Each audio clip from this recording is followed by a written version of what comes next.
Hi everyone. No funny intro this time, I'm afraid. It's just straight into it. By it, of course, I mean this giant truck. Look at the size of it. It's a beauty. It's enormous. Look at it. Well, it's not really. It's just the camera doing funny camera stuff. All right, let me just put that right so you can get this in a slightly better view. All right, so of course it's Andrew. Hi, that's me with the glasses, and I'm here. They're not going to disappear this time, I don't think, but you never know. So yeah, no funny intros. I'm sorry about that. I just don't have my creative juices aren't flowing. So I mean, I was trying to get some exploding Morris dances, but they were busy tonight. So sorry. They're in Wales somewhere. I don't know what they're doing over there. Anyhow, yes. So the Mog. Look, something's happened, right? A couple of things have happened. So I'll break it down into three parts. So the cab has been primed. So I've glazed it. I've cracked the windscreen. Who knew? And very delicate it was, and it just cracked when I was sawing at it. It doesn't come pre-sized. It comes as a flat sheet, so you have to cut it to fit. And I chose to cut it initially with a razor saw, which proved to be too much for it to stand up to, and it cracked down the passenger side. So I've left it. Not much I can do about it. I've left it in there to feature, shall we say. The other side I used a scoring technique, and that worked fine. So it's been glazed, it's been masked, the inside's all assembled, the Frank's in there, and the driver's seat's all done, but you can't see it, obviously, because it's covered in masking tape. Now, I did a bit of filming before I masked it all, so let's jump to that, shall we? So you can explore the cab, and then I'll come back and we'll talk about the rest of it. Alright, so here we go, quick jump cut. Let's go back in time. Let's do some time travel, folks. Back to 3 days ago. 2 days ago. 2 days ago. Oh! Alright, here we go. 3, 2, 1. Catch you in a bit. Perhaps the most obvious thing you could see is the cracked windscreen. Anyway, so there it is. The windows are in. I've cut this window down because it's the only access to the cab, really. So, worst case scenario, I wanted to be able to get my hands in there, which proved quite important for the steering wheel, which goes through a little a tab on the bottom of the dashboard. So I couldn't have done that without. I couldn't get the guy in. Couldn't get the interior in with the steering wheel in place. So I had to put the steering wheel in afterwards, which meant a combination of up and under and in through the window. So Frank's in, the seats are in, everything's bolted down. I have bolted the interior once and twice down there. I have made another couple of holes, but they don't seem to be necessary, so I'm not going to fight with them. I put a bit of scale tat in there, coffee cup which I melted with a soldering gun to get kind of flattened profile. A scale magazine which I nicked out of the Bad Bull shell up there, which I don't run too often. And other than that, I'll put Frank's haversack and M4 in there. I can ditch the reflections a little bit maybe for you so you can see. It's really tricky, isn't it? Anyway, you can see it maybe. You can certainly see me higher. Oh, we can see the camera. Anyhow, it's in there between the seats. The rucksack is behind, and then the M4's sat there. My multitude of gear levers are just about visible, thank goodness, after all that. I'm not sure about that gaping wound on Frank's midriff. Oh, I was going to put his belt, his utility belt back on, which I seem to have forgotten. Okay, well, I'll maybe deal with that in a moment once I've found it. Yeah, so there it is. So it looks canny. Oh, I made a sun visor as well. That was a piece of styrene. You know, take this for example. I scored a line down it so I could bend it. So the top part is glued onto the roof, and the bend, obviously you can see the angle there. So it doesn't have to be glued onto the windscreen. Effectively, it's glued onto the roof, and that's just sitting there. I could probably wiggle it if I wanted to. It would probably move if need be. Now I put a bit of tape, a bit of duct tape around it. You know, I've got a strip of it here, and put some bits of paper in The camera's going to get it there. So I put some bits of paper in, a bit of card in, just kind of documents, just something on the inside of it to make it look a little bit. I did make a second one, but that broke. I scored it too heavily and wiggled about with it too much, and it snapped. So I've ditched that idea. There's only one sun visor in here, at least in the down position. The inside of the windows isn't too shabby. That's kind of come out okay. You can see there's a little bit too much of an overlay. You see the glue marks on the top of that one. Yeah, but it was awkward because these door panels I put on. You can see there the glazing really should sit lower down, but it can't because of what I've just built onto it. So that's a bit of a cock up on my part. So the whole glazing is sitting a bit too high. The whole glazing really should be down, well, about that much, really down on the door. So it would work. The driver's side, this one obviously I did this one second, so rather annoyingly. I glued it in, did it properly, and then realised, oh, I was going to do it half, wasn't I? I was going to do it open, so I've just basically cut the top of the window off. That's what this is. This is the other half of it, and just glued it into the door frame here. Yeah, hopefully it's all going to be. I've just used super glue. You know, I use this is what I use. I use that, and I used a little bit of this. This is an old, really stiff, thick one. Oh, this is a new one. This is a little bit thinner. In this bottle, it's a bit thinner than that one. So, yeah. So I use a combination of the two really I dab them on the frame and then put the glazing in and hold it. Now the other side, over this side, it did come away when I was trying to get the interior in. It did pop away, and what I did then was I used some of this. So this is it is just wood glue. You know, it is just PVA glue, but it's a little thinner than PVA glue, or at least it's thinner than my PVA glue, and it runs. So what I do is when the glazing's popped out, is I just run a little bit in, and it kind of, you can just push the window a little bit, you know, if it's loose already, and it will capillary in, and because it's water soluble, you can just take a wet cotton bud, that's what they're doing there, and wipe around to clean it off, and you know, it's transparent when it dries, so it's not too big a deal. You remember why I've done this black? It's because I want the rubber seals to be you know, to have been airbrushed on already, and well, used a rattle can, but you know, same thing.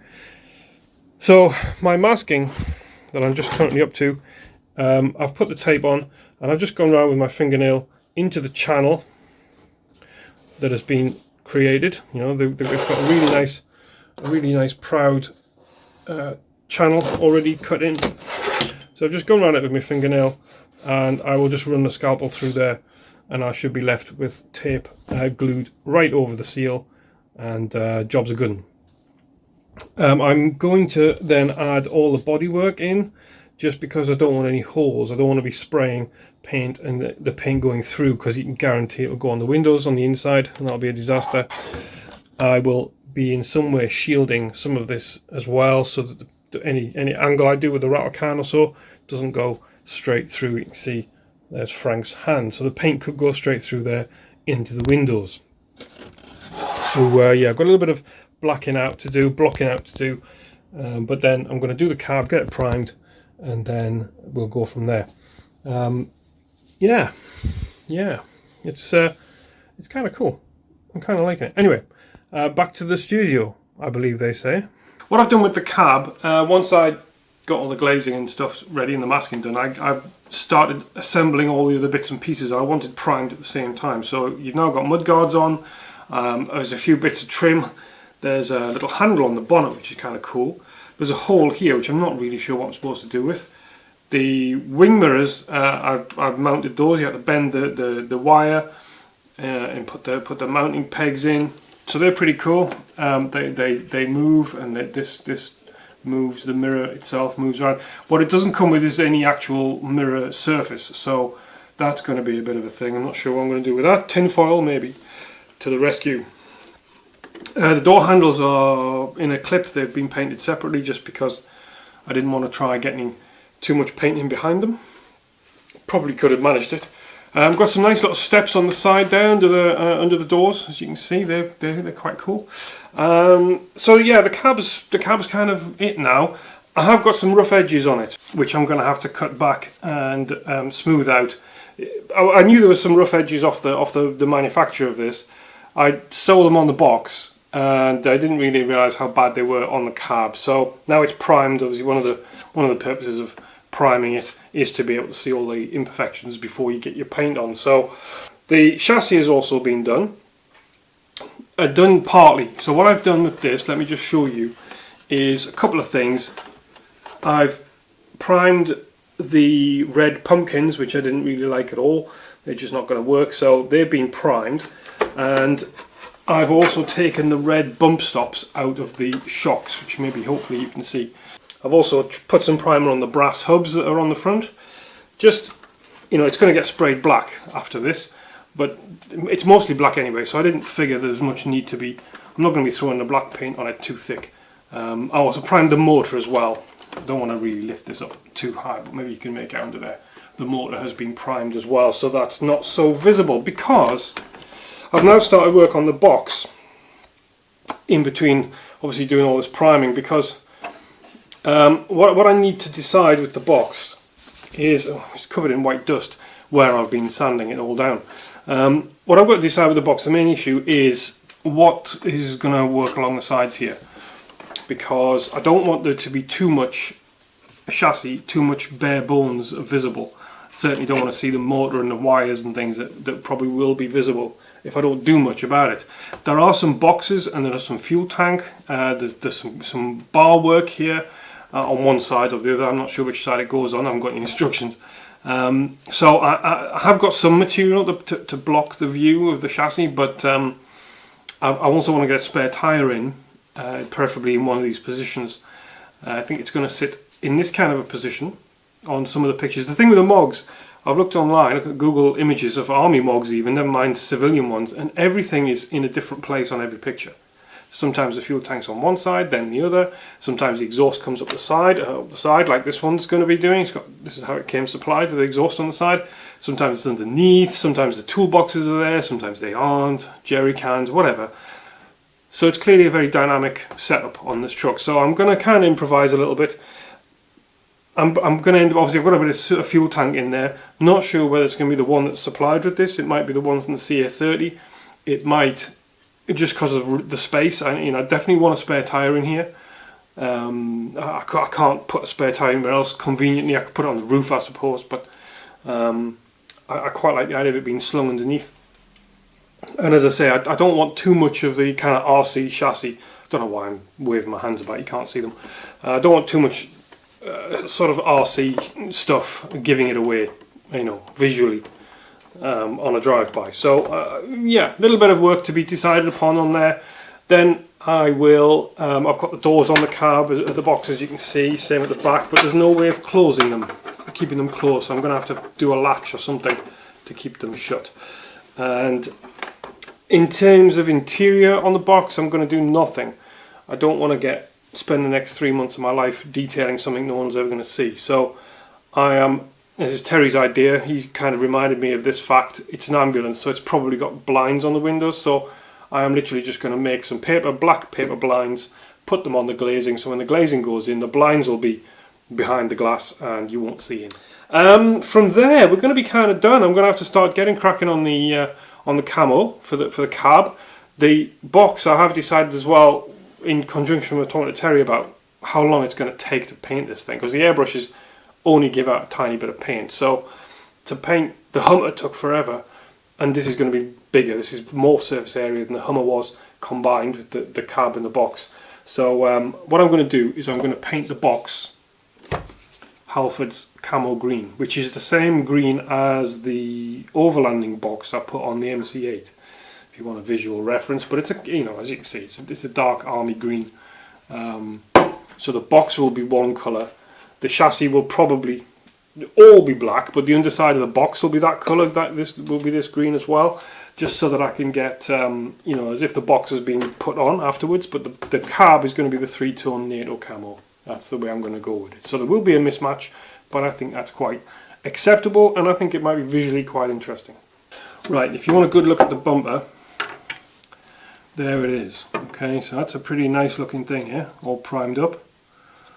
I am a little bit conscious of how strong it will be when smashed into a Welsh rock, as inevitably it will be, because it is just styrene plastic.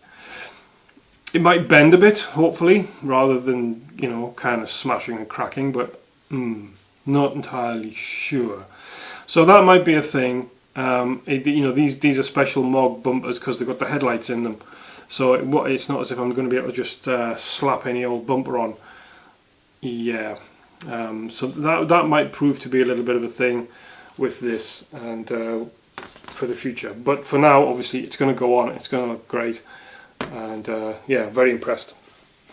So yeah, so there it is. That's the progress so far on the Unimog, and let you have a look at the front again. And I will say my good nights, and thank you for watching, and stay tuned for more. I'm expecting on the subject of more, we might have a video from Terry coming along very shortly, if you're lucky. So it might be 2 weeks before you see this again, and by which point, obviously, I hope I've made another fairly impressive step forward in progress with it. Okay, so I shall see you then on the flip side, and be safe, be well, and take care of yourselves. Go and do some tiny trucking. Somebody has to be. Somebody's stuck indoors building these things. Alright. Alright, don't build your part up. Right, good night, thank you, goodbye, bye.